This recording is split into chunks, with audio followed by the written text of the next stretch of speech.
सत्वेषु मैत्री गुणशु प्रमोदम।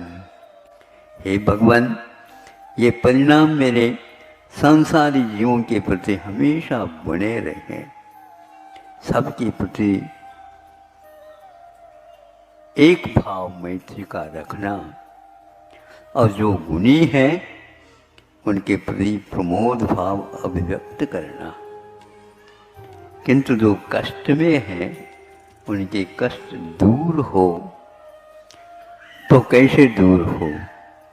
संसार बहुत बड़ा है, लेकिन हम यहाँ पर बैठे बैठे उनके बारे में सोच तो सकते हैं।